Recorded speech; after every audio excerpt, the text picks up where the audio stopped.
The world was sleeping, but space was wide awake. Somewhere beyond the stars, a scream echoed across the galaxy. Silent, invisible, but powerful. A warning, a desperate voice trying to reach someone. Anyone. The signal left a dying planet, traveled past black holes, frozen moons, and clouds of burning gas. It crossed 369 light-years to find one human. It did not land in a city. It did not speak to leaders. It fell like a whisper into the mind of a man no one believed. In a small lab at the edge of town, Evan opened his eyes. His heart was racing. He had seen her again. The girl with glowing eyes. The one who stood in the fire and didn't burn. The one who spoke his name without a mouth. He shook his head. Just a dream, he whispered. A weird dream. But then he saw it. His computer screen was on. He hadn't touched it. A message flashed in white letters. She is here. Outside the city.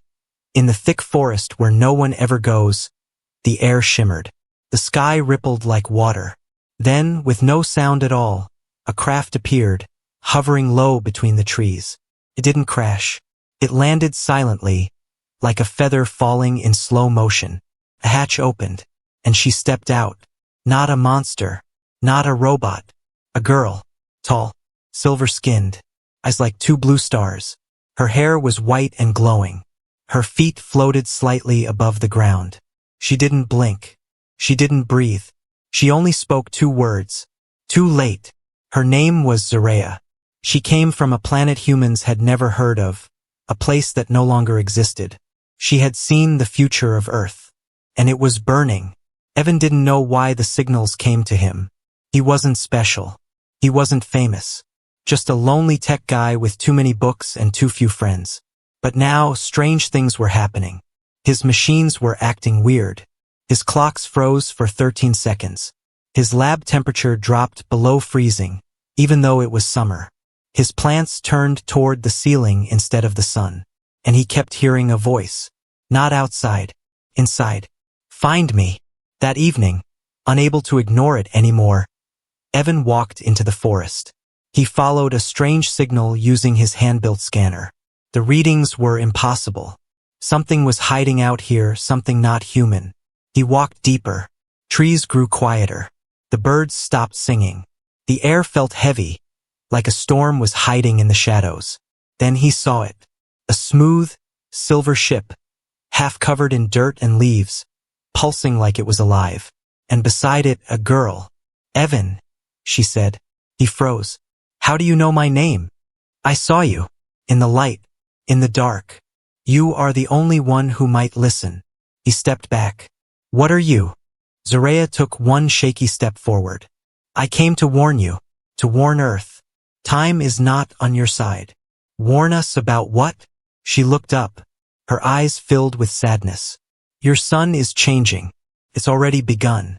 My world tried to stop it. We failed. Before he could ask more, her knees gave out. She collapsed. He ran to catch her. Her skin felt warm, like touching sunlight. But she was shaking. My body. It's not made for your world, she whispered. But I had to come. I had to find you. Why me? He asked. Because no one else will believe. He took her back to his lab. He didn't know who she was.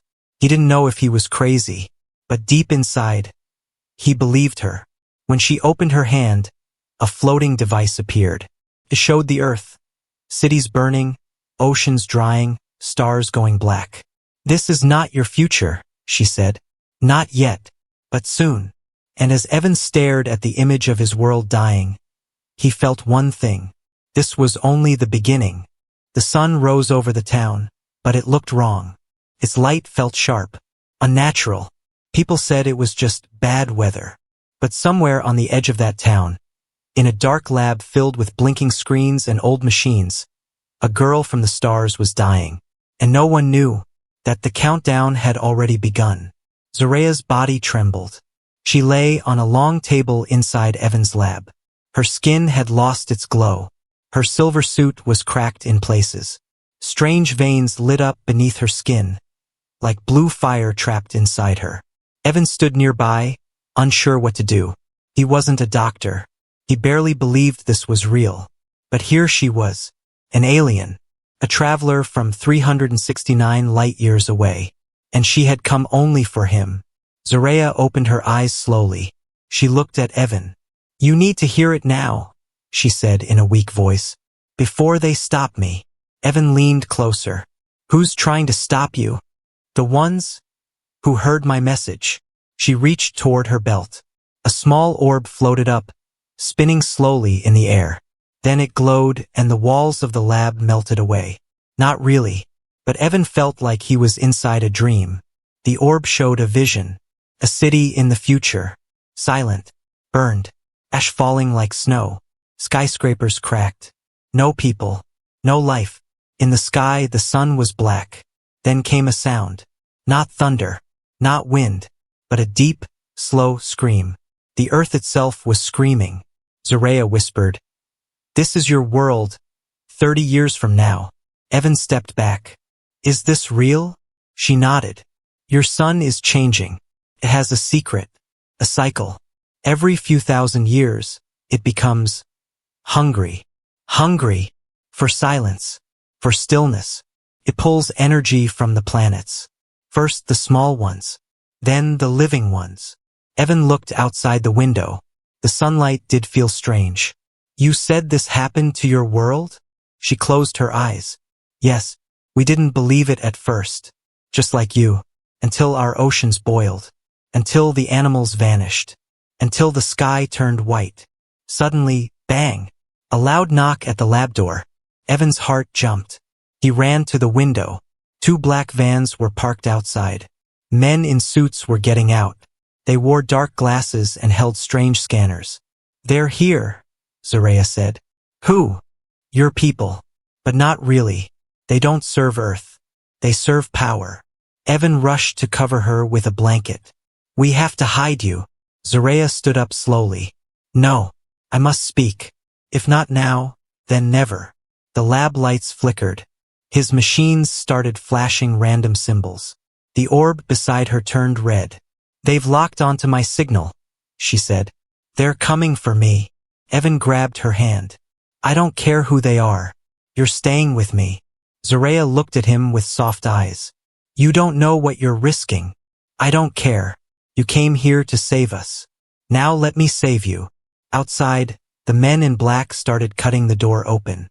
Zaraya took the orb and pressed it into Evan's chest. "You are the only one who believed me. Now you are part of the warning." The orb vanished into his body. A faint light glowed inside his chest for a second, then faded.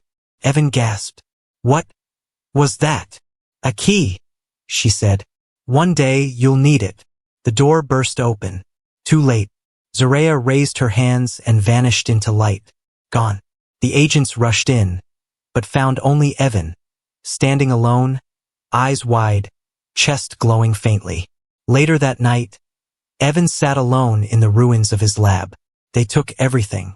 His machines, his files, his scanners. But they couldn't take what was now inside him.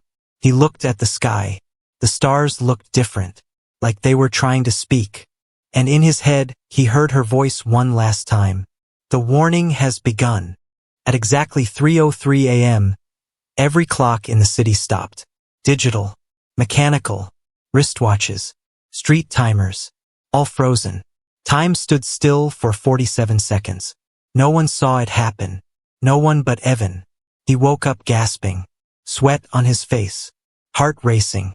He looked at the clock on the wall. It was frozen at 3:03 a.m. So was his phone. So was his laptop. Then, all at once, everything restarted. The clock ticked. The fan spun. Lights flickered. But something was wrong. Zaraya was gone. Evan ran through the lab calling her name. No answer. No sound. She had vanished just like the night the agents came. Just like the light that took her away. But now his lab wasn't just empty. Felt wrong. The air was heavy. Metal tools floated a few inches above the workbench. Coffee froze in midair as it spilled. And across the walls, glowing letters began to appear, written in no human language. Evan stepped back. "What's happening to me?" A voice echoed inside his mind. She is not safe. You have the key. Time is unstable. Run. At that same moment, in a hidden facility far beneath the earth, men in suits stood around a tall glass chamber. Inside floated Zaraya, trapped in stasis. Her body still, her eyes closed. Tubes ran from her skin into machines buzzing with power. She's connected to the anomaly, one of the men said. The time glitch began when she arrived.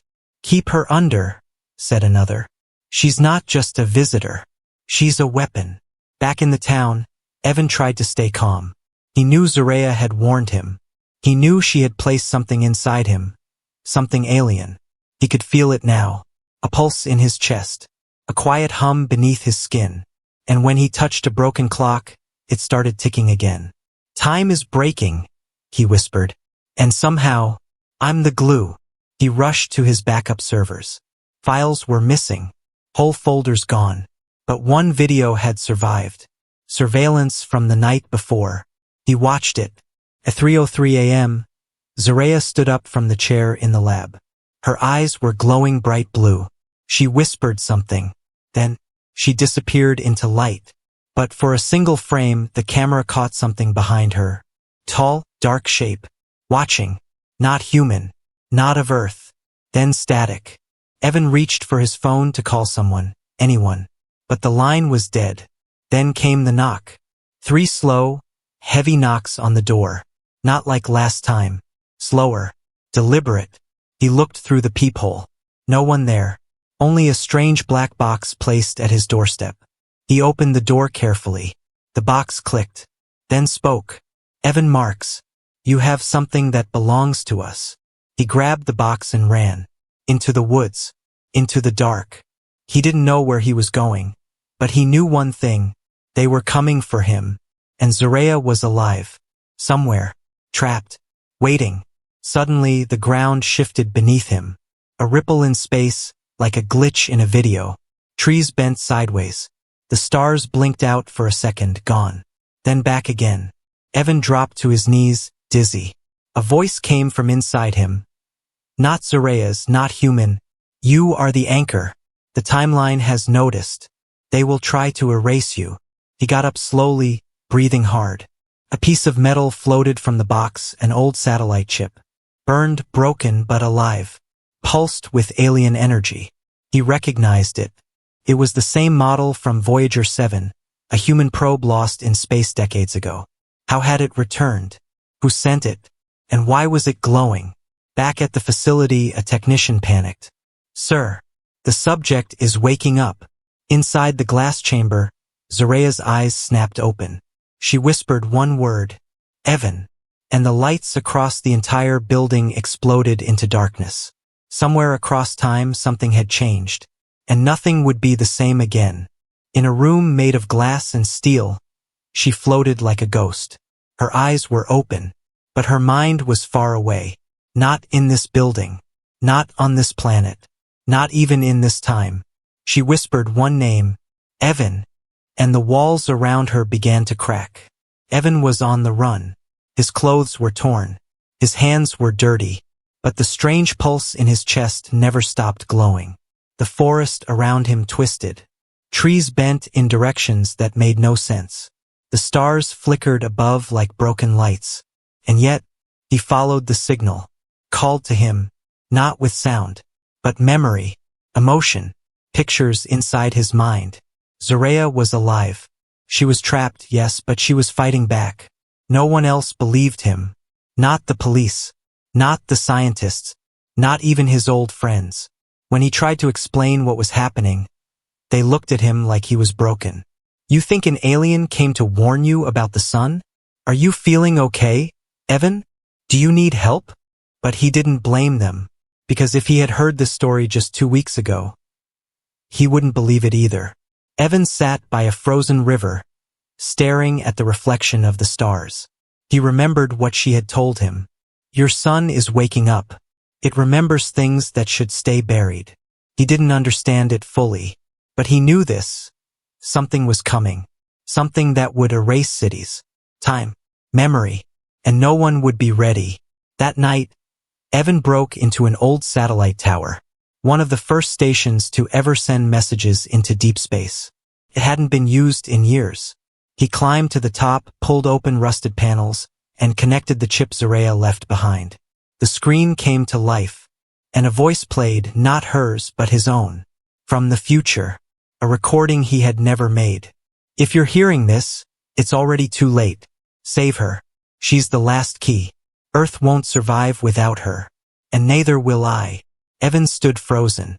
What is this? Some kind of time loop? But the system wasn't finished. It projected one more thing. A map. A red blinking dot. Underground.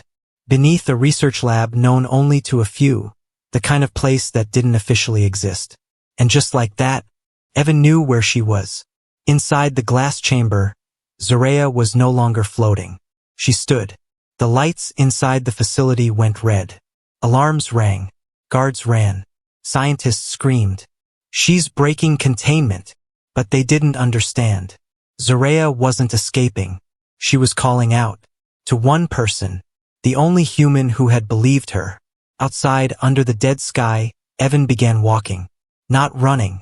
Not hiding. Walking straight toward the most secure place on Earth. Because he was no longer afraid. He had seen the end of the world in her eyes. He had touched the future. He had heard his own voice from a time that didn't exist yet. And now he understood something deep and terrifying. He wasn't the hero. He was the link. Back in the facility, a general barked orders. Shut it all down. Kill the lights. Kill the air. But the lights refused. And Zarea opened her eyes one final time. The glass shattered. Not with noise, but with silence. As if time itself had agreed to let her go. In the shadows, as systems died and screens blinked out, she vanished again. Not in fear, but in trust. Because the signal inside Evan had reached her.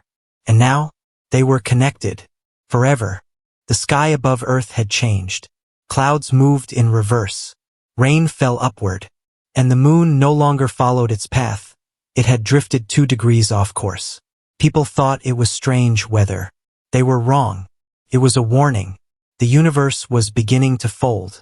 Deep underground, in a forgotten desert bunker, Evan and Zarea stood face to face again. She was pale now, slower. The journey, the poison in Earth's air, the time fractures. They were breaking her down. And yet she smiled. You found me, she whispered. Evan nodded. I said I would. They had no army, no allies, only a small, cold bunker, a handful of stolen tools, and one impossible task. Build the beacon. Zarea opened her hand. A glowing sphere unfolded into 7 rotating rings, each one humming with alien symbols. This is the core, she said. It needs power, and it needs you. Me, you're human, but your mind isn't just Earth's anymore. You carry both frequencies now, mine and yours. Evan stared at the strange energy in her hand. And what happens when we activate it? She paused. It will speak to everything. For the next 5 days, they worked without rest. Wires, crystals, antennas that didn't belong on Earth. Each night, the sun stayed in the same place, frozen, as if time was holding its breath. Each night, Evan's body glowed faintly while he slept. He was changing, bit by bit. On the 6th night, Zarea collapsed again. Evan caught her. I'm running out, she said. But the beacon must go on. No matter what happens to me. No, he said. We finish it together. She looked at him with tired eyes. You are more human now than anyone else. The next morning, the world noticed. Satellites failed. Birds flew in circles. People dreamed of stars they had never seen. And at the edge of the atmosphere, a black spiral began to form. Something had heard the signal. But it wasn't Earth's friends. The beacon was almost ready. It stood 3 meters tall, pulsing like a heart made of light and metal. But one final connection was missing. A bridge between Zarea's tech and Earth's code. It had to be biological. It had to be Evan. Are you sure? He asked. Zarea touched his forehead. You're the only one who believed, she said. That's why the beacon will believe you. Evan stepped inside. The machine wrapped around him like a cocoon. He felt everything. Stars being born, galaxies folding, screams from dead planets. And then, silence, followed by a sound that wasn't sound. A language older than time itself. Outside the bunker, the spiral above Earth opened, like an eye waking up. Across the sky, people stopped and looked up. Some fell to their knees. Some began to cry. They didn't know why, but they felt something had arrived. Evan's voice echoed from the beacon. This is Earth. We see you. We're not blind anymore. Then the beacon sent out the signal. A single flash of white light. It didn't move across space. It moved through time. In a lab far away, a baby girl opened her eyes and whispered, "The sun will sleep." On a ship drifting near Jupiter, an AI suddenly drew a circle and wrote, "Evan," next to it. On an alien planet, long dead, a single flower bloomed.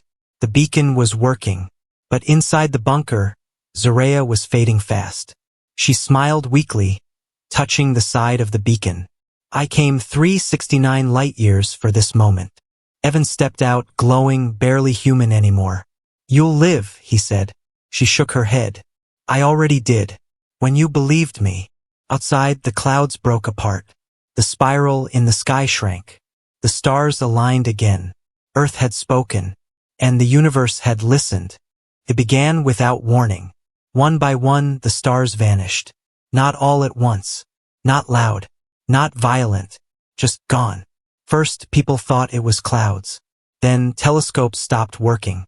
Then, the sky itself started flickering. Something was coming. Something that didn't belong to time, to space, or to life. On Earth, people started to dream the same dream. They stood on a silent beach, under a sky with no stars. In the distance, a wave approached, so big, it touched the clouds. But the wave never crashed. It just hovered. And inside the wave were shapes. Watching. Evan woke up in a cold sweat. Zareya was gone. The beacon was still glowing, but different now. Dimmer. Hesitant. Like it was waiting for something. Or afraid. Evan stood up. His skin had changed. Glowing veins now marked his arms. He could hear machines without touching them. He could feel the Earth's heartbeat. And something else. A new signal. Soft.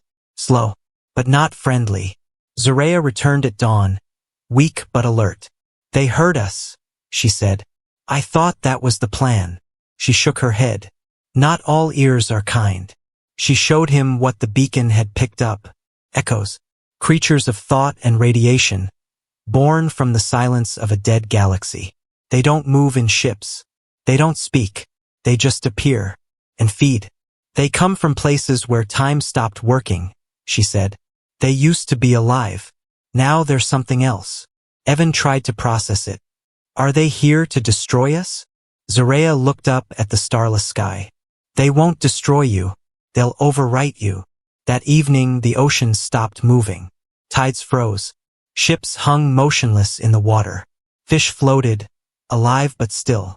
Whales surfaced and stayed there, silent and wide-eyed, as if listening. The air turned cold. Not winter cold. Not natural. Dead cold. Like Earth had been unplugged. News broke fast. Northern lights appeared in the middle of the day. Animals refused to move. Voices were heard from empty rooms. Governments tried to explain it as atmospheric shifts and solar echoes. But no one believed them anymore, because people weren't just hearing voices. They were hearing themselves. Old thoughts. Forgotten secrets. Things they never said out loud, whispered back to them by invisible mouths. Evan stood on a hilltop outside the bunker, beacon humming beside him. He saw them first. Thin figures, tall, made of shimmering lines, like glass filled with static. No eyes, no mouths, but they moved with purpose. And wherever they walked, time slowed down. Grass stayed midsway. Leaves hovered in midair. Sound didn't reach them. They weren't invading with weapons. They were rewriting reality. Zareya appeared beside him. There's still a chance. How? We call the old signal. You said the old signal was lost. I didn't say lost, she whispered. I said buried. Together, They returned to the beacon. It was no longer a machine. It had evolved. It now pulsed like a living heart, filled with both alien and human memory. Evan touched it, and the sky pulsed in response. "I need to speak," he said. Zaraya placed her hand over his. "No. This time we speak together."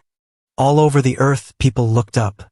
For the first time in history, every human heard the same words at the same time, inside their minds. "We are not prey. We are not echoes. We are human, and we will remain." The sky screamed back. The echoes had arrived in full. No more hiding. The silent invasion had begun. The sky was broken. Black cracks spread across the heavens like shattered glass. Mountains floated. Rivers stopped flowing. Cities stood frozen, caught between 1 second and the next. Time was no longer moving forward. It was looping, collapsing, folding in on itself. The echoes had arrived. And Earth was no longer Earth. But far below, in a dark chamber filled with light, two beings stood at the edge of the impossible. A dying alien girl from a dead star system, and a human who was no longer just human. Zaraya and Evan. The last spark of resistance. The last hope for Earth. "Is it too late?" Evan asked, his voice shaking. Zaraya looked at him, eyes glowing with fading light. "Maybe," she said, "but maybe not." The beacon, now alive, now aware, pulsed quietly behind them. It was no longer a machine. It was a bridge. Between worlds. Between species. Between life and the thing trying to erase it.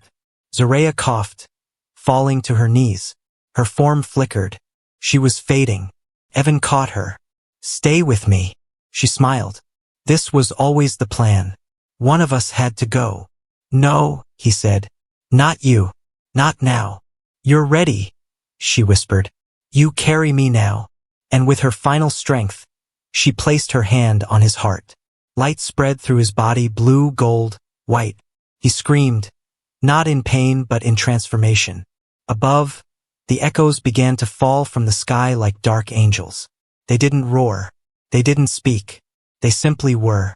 They touched buildings, people, oceans, turning everything into pale, glass-like silence. Evan stood now in the center of the beacon, glowing brighter than the stars that had vanished. Zaraya's voice echoed in his mind one last time. "Don't fight them with strength. Fight them with memory. Remind them what it means to be human." He stepped forward. The echoes turned toward him. They hesitated, because he was not like the others. He was part of Zaraya now, part of her race, part of the beacon. But more than that, he still remembered. He raised his hand and spoke. Not in words, in feelings, in colors, in echoes of childhood laughter, music, fear, hope, loss. Everything that made humanity real. The memories flooded the air. The first fire, the first heartbeat, the first song sung to a crying child. The echoes trembled. They flickered. One by one they stopped moving. Because for the first time in eternity, they remembered what it felt like to be alive. And then, they vanished. Not in violence, but in peace. Like smoke returning to the stars. The sky began to heal. The cracks sealed. The stars returned. And so did time. Clocks ticked again. Oceans moved. Birds sang. Earth exhaled. Evan collapsed beside the beacon. His body burned with power, but he was still himself. Still human. And then he heard her voice, soft like a dream. "You did it." He looked up, but she wasn't there. Not in body, but in the light around him. In the beacon. In the wind. She had become part of the signal forever. Years passed. Earth rebuilt. The world never forgot what had happened, though few could explain it. They told stories. Of the alien girl who came to warn us, and the one human who believed her. In a distant galaxy, a new beacon blinked awake. A young child stood beneath it, looking at the stars. The signal had traveled far, and the story was not over.